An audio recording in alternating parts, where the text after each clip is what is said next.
అందరికీ నమస్కారము. ఈరోజు రవ్వతో జంతికలు వడియాలు చేస్తున్నాం. ఇది 1/2 లీటర్ది. ఇది 1/2 కేజీ రవ్వ పడుతుంది. ఇలాంటిది 2 అంటే కేజీ రవ్వ వేస్తున్నాను. ముందు 8 1/2 లీటర్లు వాటర్ పోసాను. తర్వాత 2 1/2 లీటర్లు, 1 లీటర్లో 1 కేజీ రవ్వ, దీంతో 2 గొలుచుకొని నానబెట్టుకోవాలి.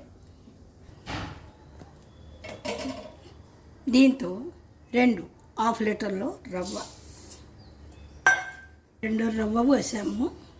అలానే 2 వాటర్ పోసుకొని ఇలా నానబెట్టుకుని వాటర్ మరిగిన తర్వాత ఇవి వేసుకోవాలి.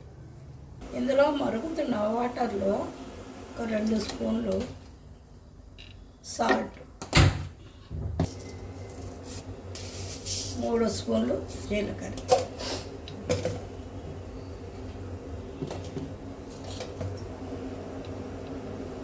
అలాగే 2 స్పూన్ల పచ్చికారం. మనం పచ్చడిలో కలుపుకుంటాము ఆ కారం. ఈ నానబెట్టుకున్న రవ్వ ఇందులో పోసుకోవాలి.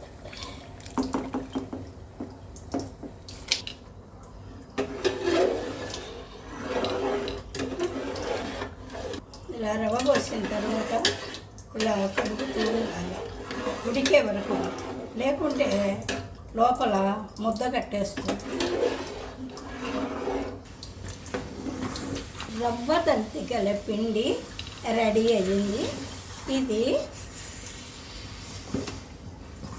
చల్లారబెట్టుకొని మనము జంతికలు వేసుకుంటాం కదా, దానిలో వేసుకోవాలి. తర్వాత చూపిస్తాను.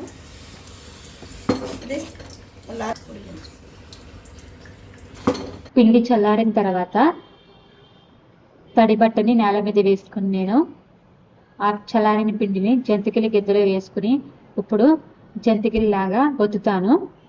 చల్లారితేనే మనకి జంతికల షేప్ వస్తుంది, లేకపోతే రాదు. అందుకే ఫుల్గా పిండిని చల్లబెట్టేయాలి, చల్లార్చుకోవాలి.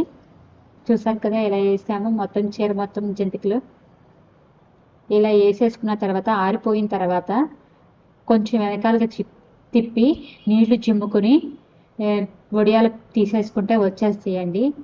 ఆ వచ్చేసిన తర్వాత తీసిన తర్వాత కూడా ఒకసారి ఎండబెట్టుకోవాలి. వడియాలని ఎలాగో ఎండబెట్టుకుంటేనే అప్పుడు బాగుంటుంది.